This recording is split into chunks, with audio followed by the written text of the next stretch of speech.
조선 시대에 사가 독서라는 제도가 있습니다.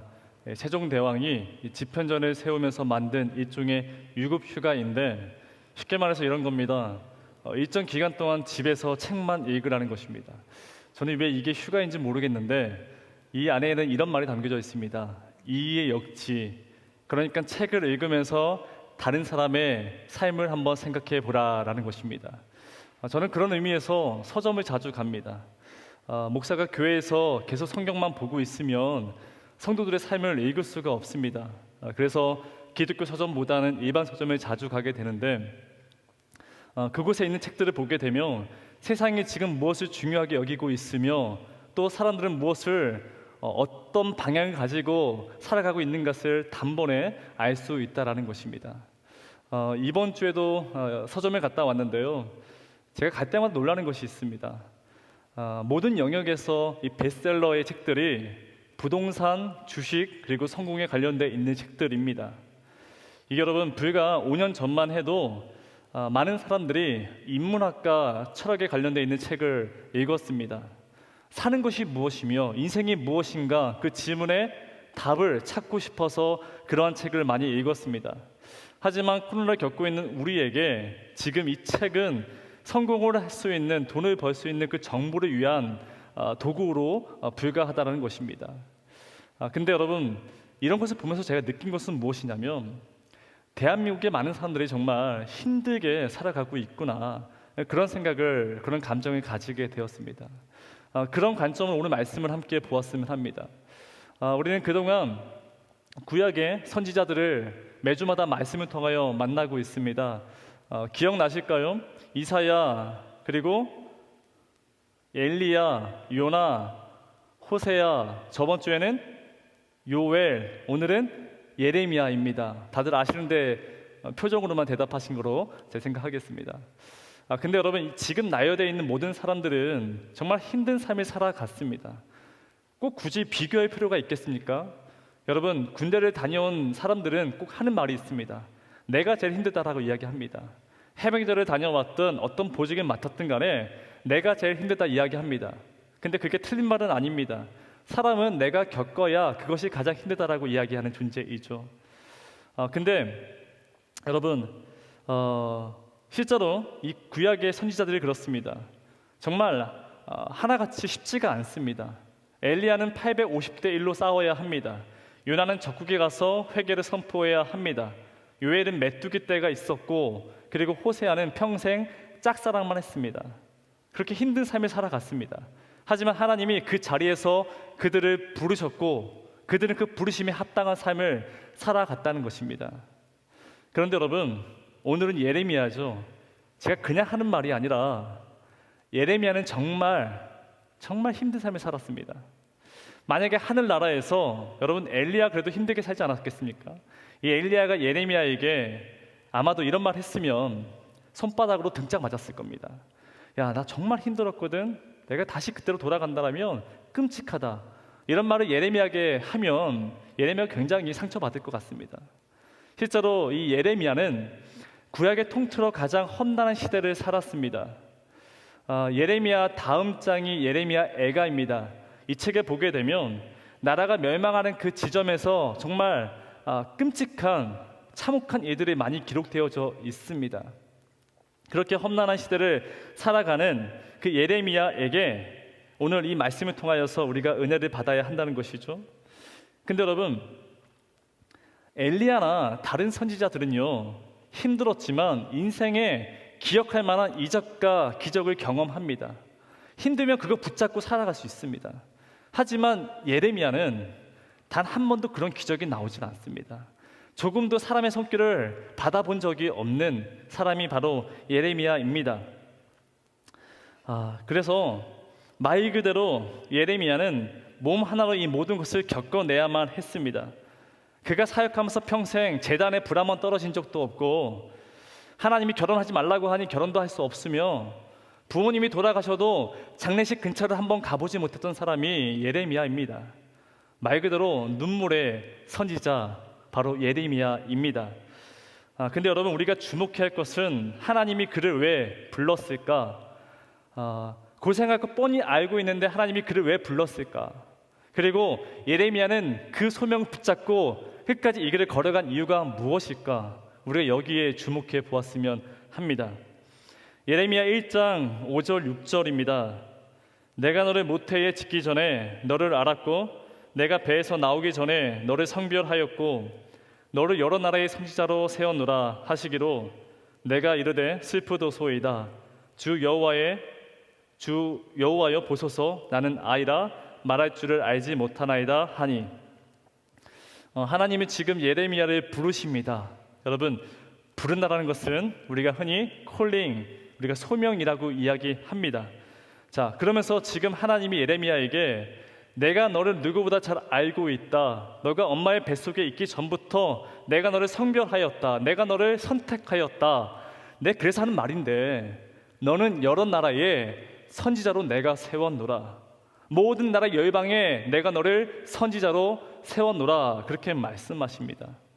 여러분, 지금 이 말씀만 들으면 얼마나 감동이겠습니까? 여러분, 예레미야의 그 앞으로의 미래는 전망이 밝습니다. 그의 미래는 앞으로 굉장히 기대가 됩니다. 자, 그러면 예레미야는 이 부르심에 뭐라고 대답을 합니까? 슬프도소이다. 나는 어린아이라 말할 줄 모릅니다라고 의외의 대답을 하게 됩니다. 여러분, 왜 예레미야는 슬프도소이다, 나는 어린아이다 이렇게 얘기했을까요? 실제로 나이가 어려서 말을 못해서 이런 얘기를 하는 것일까요? 아닙니다. 이 안에는 아주 중요한 의미가 담겨져 있습니다. 여러분, 우리도 마찬가지입니다.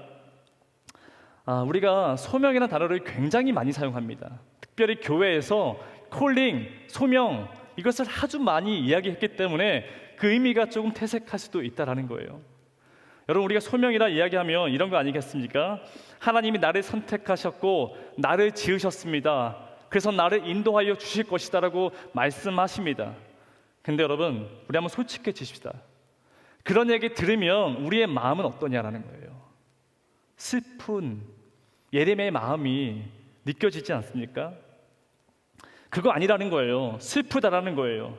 그런데 계속 목사님이 이야기하죠. 말씀이 우리를 통해서 읽게 합니다. 그래서 이제는 예레미야의 마음은 손발 오그러드는 이야기 좀 제발 하지 말아달라, 지금 그런 얘기를 담겨놓고 있습니다. 왜냐하면 하나님 지금 내 모습 보시고 하시는 이야기입니까? 하나님 내가 지금 어떻게 살아가고 있는지 알고선 지금 그런 말씀하고 계시는 겁니까? 그렇게 하나님의 시선과 예레미야의 삶이 지금 부딪히고 있다라는 거예요. 근데 여러분, 여기에는 우리가 모르는 어떻게 보면 영화 한 편의 스토리가 숨겨져 있다라고 볼 수 있습니다. 예레미야 1장 1절인데요. 이 시간 다 함께 읽어보도록 하겠습니다. 시작. 베냐민 땅 아나돗의 제사장 중 hil기야의 아들 예레미야의 말이라. 다시 한번요. 시작. 베냐민 땅 아나돗의 제사장들 중 hil기야의 아들 예레미야의 말이라. 아멘. 지금 예레미야는 아나돗이라는 이 지역에 살고 있는 제사장입니다. 근데 여러분, 우리는 이 말이 어색하게 느껴지지 않지만 이스라엘 사람들에게는 굉장히 어색한 문장입니다. 두 가지를 확인해 볼 수 있습니다. 그 첫 번째가, 여러분, 제사장은 어디에서 머물러야 합니까? 여러분, 목사는 어디에 있어야 됩니까? 교회에 있어야 되죠. 제사장은 성전에 있어야 합니다. 하지만 지금 그는 성전 밖에 있다라는 거예요. 그리고 두 번째, 그가 지금 머물고 있는 그 지역이 바로 아나돗입니다. 아나돗은 이스라엘에서는 유배지로 유명한 지역입니다. 정치적으로 제거되거나 몰락한 집안이 살고 있는 그 지역이 아나돗입니다. 그래서 여러분, 크게 이야기해서는 이스라엘에는 두 종류의 제사장이 있습니다. 성전 안에 머물고 있는 예루살렘의 제사장, 그리고 성전 밖에 있는 아나돗의 제사장, 그렇게 크게 두 개로 나눌 수 있습니다. 근데 그 시작이 이렇습니다. 사무엘상 22장에 보게 되면 이 사울 왕이 다윗을 죽이려고 합니다. 그렇게 계속 쫓아갑니다. 이때 아히멜렉이란 제사장이 다윗을 도와줍니다. 진사병이라 이야기하죠. 먹것을 제공하고 타이가 숨을 곳을 제공해 줍니다. 하지만 나중에 사울 왕이 이것을 알고 굉장히 분노하죠. 그래서 아히멜렉 제사장과 그곳에 있었던 모든 제사장 85명을 다 죽여버립니다. 이때 극적으로 살아남았던 사람이 바로 아히멜렉의 아들 아비야달 제사장 이 한 사람만 살아남았습니다. 그래서 다윗의 밑에 숨어 지냈던 것이죠. 자, 그러니 사울은 제사장이 다 죽었습니다. 그래서 나라의 제사장을 세워야 되는 거 아니겠습니까? 그때 세운 사람이 사독입니다. 사독 제사장을 사울 왕이 세웠습니다. 자, 시간이 흐르고 나서 사울이 죽었습니다. 그리고 다윗이 왕위에 즉위했을 때 이때 제사장이 2명이 됩니다. 사독 제사장 그리고 아비야달 제사장. 근데 여러분, 이 2 사람이 있는데 문제가 있었을까요? 없었을까요? 없습니다. 오히려 압살람의 그 반역에도 이 사독과 아비야달은 다윗을 지지하며 이 나라가 더 부강하게 만든 사람들이 이 2 사람입니다. 문제는 다윗이 나이가 들어서 그 다음 왕위에 즉위했을 때 그때 문제가 생기게 됩니다. 쉽게 얘기해서 신하들에게 어떤 편에 설 것인가 선택을 해야 하는 일이 발생하게 된 것입니다. 우리가 흔히 세상에서 뭘 이야기해요? 라인을 잘 타야 한다 이야기하죠. 지금 딱 그 모양입니다. 신하들이 지금 라인을 잘 타야 됩니다. 다윗이 선택했던 솔로몬의 뒤에 줄을 설 것인가, 아니면 1순위였죠. 다윗의 아들 아도니아 그 왕 밑에 줄을 쓸 것인가, 그런 아주 일생이때 중요한 선택을 해야만 합니다. 근데 여러분, 처음에는 아도니아 이 사람에게 힘이 실려 있었습니다. 그 이유는 왕위의 정당성입니다. 그는 다윗의 4번째 아들이지만 위에 3명이 다 죽었고 4번째, 그러니까 영순위 그 사람이 바로 아도니아였습니다. 그래서 병권을 쥐고 있던 요압과 신권을 쥐고 있던 제사장 아비야달은 이 아도니아 편에 섰습니다. 아도니아가 그 다음 왕이 될 거라고 믿었기 때문에 아도니아 편에 딱 섰습니다. 자, 그런데 문제는요, 갑자기 다윗이 죽기 전에 순위에도 없던 솔로몬을 왕위로 선택한다라는 거예요. 그러면서 보이지 않는 이 눈치 게임을 하지 않았겠습니까? 이때 자 보십시오. 아도니아에게는 지금 요압 그리고 아비야달 제사장이 줄을 섰습니다.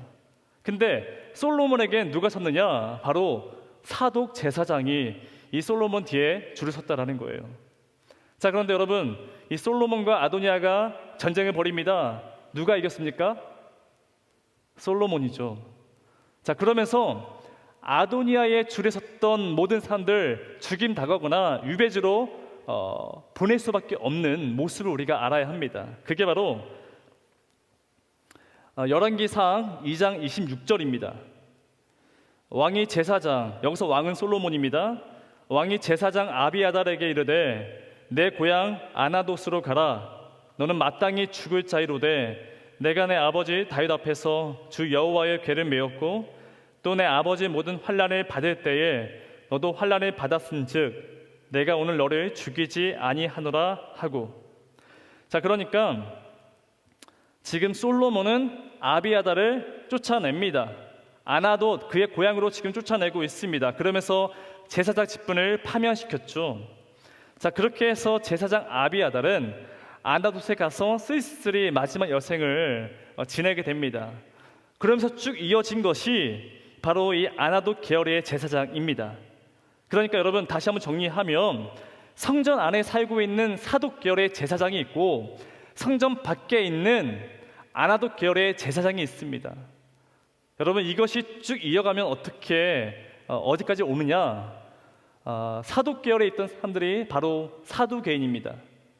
여러분, 바리새인과 사두개인 아시죠? 그 사두개인이 바로 이 사독 계열에 나온 사람들입니다. 그리고 아나돗 계열의 사람들은 스스로 광야에 외치는 자라 이야기했습니다. 누가 떠올라요? 세례 요한이죠. 이 아나돗 계열의 사람들은 세례 요한, 그리고 예수님 당시에 에세네파가 바로 이쪽 계열입니다. 자, 그래서 그 당시에 아나돗 하면 아나돗에 쫓겨난 제사장이라 보시면 됩니다. 그래서 다시는 일어설 수 없는 몰락한 사람들, 그 자손이 바로 예레미야입니다. 자, 그러니 예레미야는 그 당시에 어깨 한번 제대로 펴보지 못했습니다. 제사장이지만 뚜렷한 목표가 없습니다. 무엇보다 아나도 제사장이다 그런 열등감을 가지고 살아가던 사람이 바로 예레미야입니다. 근데 그런 예레미야에게, 흙수저인 그 예레미야에게 지금 주님이 뭐라 말씀하십니까? 너가 여러 나라에, 너가 열방에 선지자로 내가 세워놓으라, 그렇게 말씀하십니다. 그러면서 정점에 놓여져 있던 정치 권력자, 종교 지도자들에게 너는 가서 그들에게 이 나라가 멸망할 것이다 선포하라 말씀하십니다. 이것이 예레미야의 소명입니다. 답답하죠. 자, 그래서 슬프도소이다, 나는 말할 수 없습니다. 나는 어린아이처럼 말할 수 없습니다. 그렇게 지금 예레미야가 하나님께 말하고 있는 거예요. 여러분, 우리가 알고 있는 그 소명이 무엇입니까? 흔히 우리는 내가 좋아하는 것이 아니라 내가 잘하는 것을 찾아서 이것을 가지고 세상에 있는 것을 뒤집어 엎어버립니다. 그리고 그 지점에서 하나님께 영광 올려드리는 그 삶이 소명자의 삶이라고 우리 이야기합니다. 실제로 그런 삶을 살아간 그리스도인들이 부럽습니다. 성공한 사람이잖아요. 그 성공한 사람에게 돈도 있고 명예도 있습니다. 교회는 그런 분들을 지도자로 여겨집니다. 많은 사람들이 그러할 겁니다. 부럽습니다. 근데 여러분, 이것이 행복의 삶의 유일한 정의라고 여겨진다라면, 이것이 정말 소명이라 생각한다라면 우린 여기서 조금만 벗어나도 불행이라는 꼬리표가 늘 따라다닌다는 것입니다. 여러분, 그것이 기준이라면 예레미야는 불행한 사람입니다. 만약 그것이 소명이라 이야기한다라면 베드로, 스데반, 바울 그리고 수많은 사람들 다 실패한 인생입니다. 정말 그럴까요? 저도 사실은 예레미야를 묵상할 때마다 제가 생각하는 신학과 부딪히는 지점이 여러 개가 있습니다. 여러분, 소명을 받은 사람은 그래도 조금 달라야 되는 거 아니겠습니까? 믿는 사람들은, 여러분, 세상에 있지만 교회 다니는 사람들은 말과 행동이 좀 달라야 되는 거 아니겠습니까? 소명받은 사람은 뭔가 조금 달라야 되는 거 아니겠냐라는 거예요. 근데 여러분, 예레미야는 방대한 내용이지만 읽어보시면 계속 눈물만 흘립니다. 계속 연약한 모습, 아주 슬픈 모습만 보여주고 있습니다. 그럴 때마다 하나님이 그냥 말로 격려할 뿐 특별한 일이 벌어지지 않습니다. 자, 그런데 여러분, 그는 고통 속에서 감옥에 갇혀 있거든요. 근데 그 모습이 굉장히 비참하게 느껴지는데, 이때 이 북이스라엘의 마지막 왕이죠, 시드기야가 그 감옥에 갇혀 있는 예레미야에게 찾아가서 상담을 합니다. 내가 어떻게 하면 좋겠는가 그렇게 상담을 하는데 예레미야가 하는 말이 무엇인지 아십니까? 거기엔 관심이 없고 나 좀 여기서 꺼내달라는 것입니다. 내가 너무 힘든데 나 좀 여기서 좀 끄집어 달라, 그렇게 애원합니다. 여러분, 뽀대가 안 납니다. 여러분, 다니엘과 새 친구를 한번 비교해 보십시오. 이들 겁나 있어 보입니다. 다니엘, 여러분, 사자굴에 들어갔습니다. 근데 눈끝 하나 흔들리지 않습니다. 다니엘의 새 친구 뜨거운 풀물불에 들어가 있어도 미동 하나 없습니다. 그것이 우리가 생각하는 그 소명자의 사람 아니겠습니까? 믿음의 모습이 이런 모습 아니겠습니까? 하지만 예레미야는 그럼에도 2번이나 꺼내주세요. 나 너무 힘듭니다. 그렇게 애원하는 모습이 바로 예레미야의 모습이라는 거예요. 자, 그러면 좀 불쌍해서라도 하나님이 사람의 손길을 통해서 좀 도와주면 되는데 그런 일이 벌어지지 않습니다. 계속 괴로워하는 모습을 보게 되죠. 그럼에도 주님이 오늘 8절이죠. 내가 너와 함께하여 너를 구원하리라, 여호와의 말이니라. 19절, 내가 나와 함께하여 너를 구원할 것임이라, 여호와의 말이니라. 여러분, 예레미야 이 책이 끝날 때까지 하나님 뭐라 말씀하시냐면 내가 너와 함께 할 것이다, 내가 너를 구원할 것이다 라고 말씀하세요. 여기서 말하는 그 구원이 무엇일까요? 또 여러분, 제가 이해가 안 되는 부분이 하나 더 있습니다. 하나님이 그를 소명으로 불렀는데 그 목적이 무엇입니까? 여러 나라의 선지자로 내가 너를 세웠다라고 말씀하십니다. 근데 여러분, 그거 아세요? 예레미야는 유다 땅에 벗어나가 본 적이 없습니다. 애굽에 끌려간 적은 있어도 국내에만 있었지 자기 스스로 국외에 해외로 나가본 적이 없는 사람입니다. 근데 그런 그가 지금 하나님 뭐라 말씀하세요? 여러 나라의 모든 나라의 열방의 선지자로 내가 너를 세워놓으라 그렇게 말씀하십니다. 여러분 이 지점에서 아마도 논문의 주제가 여러 개 나오지 않겠습니까? 이해가 되지 않습니다. 참 답답한 부분이 많이 있습니다. 자, 그런데 하나님이 예레미야에게 환상을 하나 보여주세요. 11절입니다. 예레미야야 내가 무엇을 보느냐 하시매 내가 대답하되 살구나무 가지를 보나이다. 하나님이 지금 예레미야에게 살구나무를 보여주셨습니다. 사실 이 구절은 번역이 잘못된 것입니다. 원어를 보게 되면 살구나무가 아니라 여러분들이 좋아하시는 아몬드 나무입니다. 아마도 번역하는 과정에서 우리나라 사람들은 아몬드 나무를 본 적이 없었기 때문에 아마도 살구나무를 여기에 써놨을 거라 생각을 합니다. 근데 여러분 참고로 제가 이걸 왜 써놨는지 모르겠지만 제가 제일 좋아하는 초콜릿이 아몬드 초콜릿이라고 써 있는데 왜 그랬을까요? 근데 여러분 실제로 영어 그리고 쉬운 성경에 보게 되면 살구나무가 아니라 아몬드라고 써 있습니다. 근데 이게 여러분 너무 중요해요. 이스라엘 사람들에게 아몬드는 너무 중요합니다. 실제로 여러분 언약궤 안에 아론의 지팡이가 있습니다. 여기에 싹이 났습니다. 어떤 꽃이 펴요? 살구꽃. 그러니까 아몬드 꽃이 피었습니다. 이게 왜 중요하냐는 거예요. 실제로 여러분 나중에 우리가 내년에 되면 우리 한번 성지순례 한번 갑시다.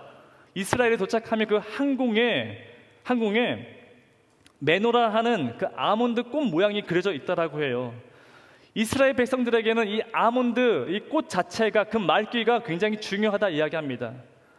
왜냐하면 이게 일종의 언어 플레이인데 이 아몬드를 히브리 언어로 샤케드라 얘기합니다. 샤케드. 근데 여러분 12절 그 다음 절을 보게 되면 여호와께서 내가 이르시되 내가 잘 보았도다 이는 내가 내 말을 지켜 그대로 이루려 함이라 하시니라. 살구나무를 보고 주님이 잘 보았다. 이는 내 말을 지켜 그대로 이루려 함이니라. 여기서 이 지키다라는 이 말이 쇼케드입니다. 히브리에는 모음이 없습니다. 샤케드, 쇼케드 같은 말입니다. 그러니까 무슨 말이냐면 지켜진다라는 거예요. 하나님의 말씀은 반드시 지켜진다라는 것입니다. 자, 그러니 8절에 두려워하지 말아라. 하나님이 계속해서 반복하여 말씀하십니다. 내 말씀은 이루어진다. 너와 내가 맺은 이 언약은 반드시 이루어질 것이다. 잘 보았다 예레미야야. 살구나무 아몬드 잘 보았느냐? 말씀 이루어진다라는 거예요. 말씀은 내 언약은 이루어진다는 것입니다. 자, 그러니 두려워하지 말고 그 다음이 뭐예요? 두려워하지 말아라 하고 그 다음 말이 무엇입니까? 내가 너와 함께 한다라는 거예요. 여러분 진짜 소명이 무엇입니까? 소명은요 하나님이 우리를 부르는 것입니다. 그것을 콜링이라 이야기합니다. 하지만 여러분 예레미야를 읽을 때는 수직적인 관점에서 이것을 이해하면 이해할 수가 없습니다. 여러분 주인이 종을 부를 때 목적이 있겠죠. 하지만 수평적인 관점에서 이것을 생각하면 이해할 수가 있습니다. 아버지가 자녀를 부를 때에 목적이 있습니까? 없어요. 저희도 저희 집 아이들이 저쪽에 예배 드리고 있는데 하루에 수십 번 부릅니다. 왜 불러요? 좋아서 부릅니다. 함께하고 싶어서 부릅니다. 여러분 이게 소명이라는 거예요. 이게 소명입니다. 아마도 하나님은 모든 사람이 모든 것을 통하여 나를 생각하고 나와 함께 살아갔으면 좋겠다 그런 마음으로 불러주십니다. 이것은 성공과 성취와 소유에 대한 이야기가 아닙니다. 여러분이 하나님과 관계에 있어서 나의 마음과 방향이 어디에 있냐라는 것이에요. 오늘 예배가 그렇습니다. 제가 여러분들을 불렀겠습니까? 아니요. 온라인 오프라인 예배드리는 여러분들에게 하나님이 지금 불러주셨습니다. 콜링하셨습니다. 왜 그렇겠습니까? 보고 싶어서 그래요, 여러분. 함께 하고 싶어서 그렇습니다. 여러분과 함께 모든 삶을 살고 싶다라는 거예요. 여러분, 소명은 일생일 때에 한 번에 주어진 그 사건이 아니라 모든 영역에 있어서 모든 삶의 모든 시간에 걸쳐서 이루어지는 것, 함께 걸어가는 그 길이 바로 소명이라는 것입니다.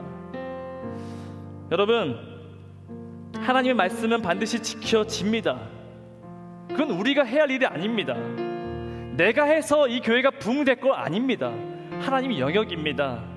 그런 거 두려워하지 말고 내가 너와 함께 함이라. 그래서 내가 너를 불렀다. 이것이 우리의 소명이 되어질 줄 믿습니다. 여러분, 걱정하지 마십시오. 두려워하지 마십시오. 하나님이 여러분과 함께 거하여 주실 것입니다. 그 믿음을 가지고 살아가시는 여러분 인생 되기를 주님 이름으로 축원합니다.